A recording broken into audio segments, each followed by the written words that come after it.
Media సమాజానికి అద్దం లాంటిదని జిల్లా కలెక్టర్ ఇలా త్రిపాఠి అన్నారు. సమాజానికి పారదర్శకంగా స్ఫూర్తితో పనిచేసి సమాజానికి మంచి చేసేందుకు కృషి చేయాలన్నారు. శనివారం నల్గొండ జిల్లా కేంద్రంలోని రామగిరి చౌరస్తాలో జిల్లా ప్రెస్ క్లబ్ను కలెక్టర్ ప్రారంభించారు. అభివృద్ధి, సంక్షేమ కార్యక్రమాల్లో మంచితో పాటు కొన్ని లోపాలు ఉంటాయని, వాటిని తమ దృష్టికి తీసుకువస్తే జిల్లా యంత్రాంగం తరఫున తగు చర్యలు తీసుకుంటామని తెలిపారు. మీడియా సమాజానికి పారదర్శకంగా స్ఫూర్తితో పనిచేసి సమాజానికి మంచి చేసేందుకు కృషి చేయాలన్నారు. మీడియా ప్రతినిధులకు సంబంధించిన సమస్యలను సానుకూలంగా పరిష్కరించేందుకు కృషి చేస్తామని, జర్నలిస్టులు, ఇంటి స్థలాల విషయంలో తనతో పాటు రాష్ట్ర రోడ్డు, భవనాలు, సినిమాటోగ్రఫీ శాఖల మంత్రి కోమటిరెడ్డి వెంకటరెడ్డి దృష్టిలో ఉందని, ఈ సమస్యను పరిష్కరించేందుకు కృషి చేస్తామని తెలిపారు. నల్గొండ జిల్లాకు శాశ్వత ప్రెస్ క్లబ్ భవనం వస్తుందని అన్నారు. తెలంగాణ సాధనలో జర్నలిస్టుల పాత్ర కీలకమని నల్గొండ మున్సిపల్ చైర్మన్ బుర్రి శ్రీనివాసరెడ్డి అన్నారు. అయితే తెలంగాణ రాష్ట్ర ఏర్పాటు తర్వాత జర్నలిస్టులు అణచివేయబడ్డారని ఆయన ఆవేదన వ్యక్తం చేశారు. జర్నలిస్టులు అందరూ ఐక్యంగా ఉంటే అన్ని సమస్యలు పరిష్కారం అవుతాయని అభిప్రాయపడ్డారు. ప్రెస్ క్లబ్ నూతన కార్యాలయం ప్రారంభోత్సవం సందర్భంగా ప్రెస్ క్లబ్ లోగోను బుర్రి శ్రీనివాసరెడ్డి ఆవిష్కరించారు.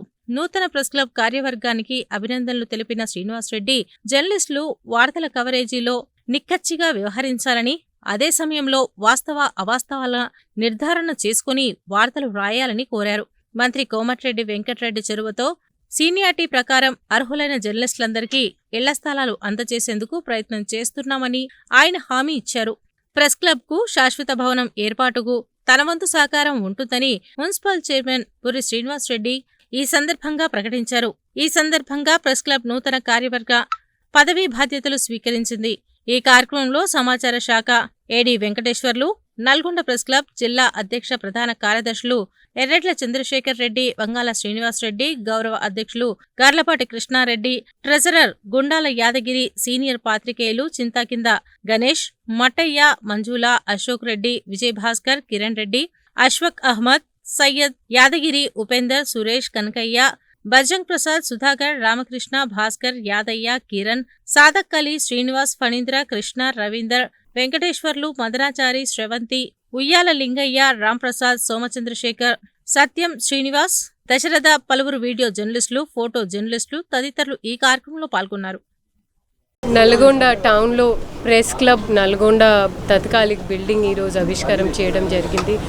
ఇలాంటివి విసిల్బాటు ఉంటేనే మీడియాకి, మీడియా జర్నలిస్ట్కి ఒక ఫోరా లాగా ఉంటుంది. వారికి ఉన్న సమస్యలు, వారికి ఉన్న విషయాలు వాళ్ళు ఇక్కడ చర్చించుకొని పరిపాలనకి, డిస్ట్రిక్ట్ అడ్మినిస్ట్రేషన్కి తీసుకురావడానికి ఇది ఒక మంచి చొరవ నల్గొండ అసోసియేషన్ ద్వారా చూపెట్టడం జరిగింది.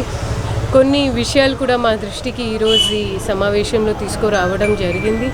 తప్పకుండా మేము గవర్నమెంట్కి కొన్ని అయితే మేము మా జిల్లా స్థాయిలో జరిగేవి తప్పకుండా వాటి పరిష్కారం చేయడానికి కట్టుబడి ఉన్నాము. అప్పుడప్పుడు ఇది కాకుండా ఏదైనా ఇష్యూస్ వస్తే మేము ఈరోజు వాళ్ళతో పారదర్శకంగా చాలా సాఫీగా మాట్లాడడం జరిగింది. వాళ్ళు ఎప్పుడైనా మా దృష్టికి ఇష్యూ డిపిఆర్ఓ గారి ద్వారా లేదా డైరెక్ట్గా నాకైనా చెప్పవచ్చు. ఇందులో ముఖ్యంగా హౌస్ సైట్స్ గురించి, ఒక పర్మనెంట్ ప్రెస్ క్లబ్ ఆఫీస్ గురించి ఈరోజు మాట్లాడడం జరిగింది. తప్పకుండా మేము వాటిని ప్రభుత్వం దృష్టికి తీసుకువెళ్తాం అండ్ త్వరలో వాటికి ఒక పరిష్కారం చేసే క్రమంలో కృషి చేస్తాం. Thank you.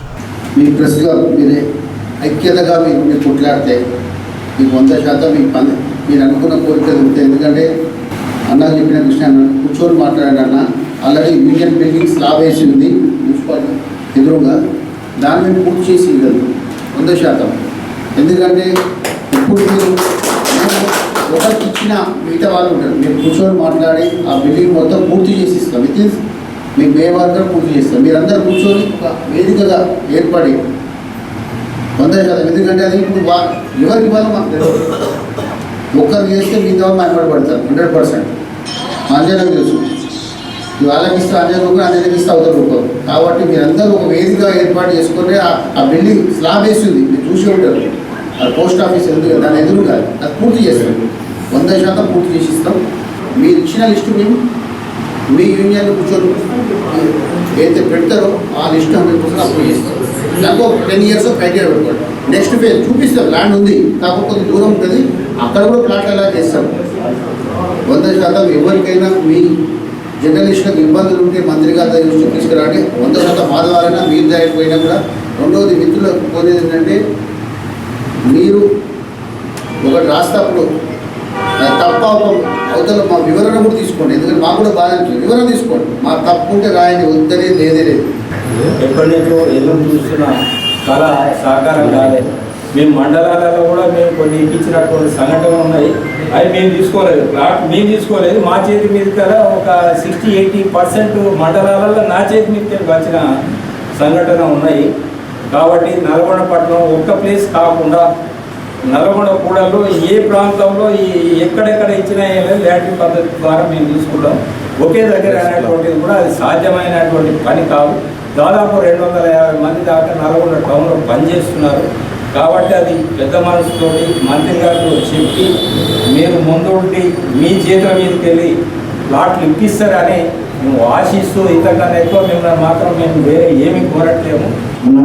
ఈ ప్రెస్ క్లబ్ అనేది మీ అందరి సహకారంతో మేము మొత్తం మీకు తెలుసు ఇక్కడ అందరూ కూడా యాక్టివ్గా ఉన్నటువంటి ఫీల్డ్లో మేము అందరం కూడా ఈరోజు ఒక క్రియాశీలకంగా దీన్ని ముందుకు సాగించాలి అనే ఉద్దేశంతో ఈరోజు మేము బాడీని ఏర్పాటు చేసుకున్నాం. ఖచ్చితంగా మీ అందరి సహకారం ఉంటే భవిష్యత్తులో నల్లగొండ ప్రెస్ క్లబ్ అనేది ఖచ్చితంగా రాష్ట్ర స్థాయిలో ఒక పేరు వచ్చేలా మంచి మంచి కార్యక్రమాలు నిర్వహించడం ఉద్దేశంగా. అంటే కేవలం అంటే జర్నలిస్టులు అంటే ఒత్తిడికి నిత్యం ఒత్తిడి గురవుతుంటారు. కాబట్టి మనందరికీ ఒక వేదికగా ఉండటంతో పాటు ఐక్యమత్యం కలిసిగా ఒక కార్యక్రమాలు, ఒక రిక్రియేషన్ కార్యక్రమాలు నిర్వహించుకోవడం, గెట్ టుగెదర్లు, అదేవిధంగా కుటుంబాలు కూడా ఇంతకు కూడా ఇలాంటి ప్రయత్నం జరగలేదు గతంలో. ఈసారి అన్ని కూడా కుటుంబాలు కలిసి కూడా ఒక కార్యక్రమాలు, సాంస్కృతిక కార్యక్రమాలు నిర్వహించుకోవడం కూడా మా ప్రెస్ క్లబ్ లక్ష్యంగా పెట్టుకుని ఇళ్ల స్థలాల సమస్య పరిస్థితుల్లో ఒక శ్రీనగర్ సాధ్యమైందని మేము అందరం గట్టిగా నమ్ముతున్నాం. ఈ సమస్యని మంత్రి గారికి తీసుకుపోయి త్వరగా ఇవ్వవలసిందిగా శ్రీనివాసరెడ్డి గారికి విజ్ఞప్తి చేస్తున్నాం. 3-4 దిక్కుల స్థలాలు కూడా ఉన్నాయి టౌన్లో. వాటిని కలెక్టర్ గారి దృష్టి తీసుకుపోయి ప్రతి ఒక్కరికి న్యాయం జరిగే విధంగా కృషి చేయవలసిందిగా కోరుతున్నాము.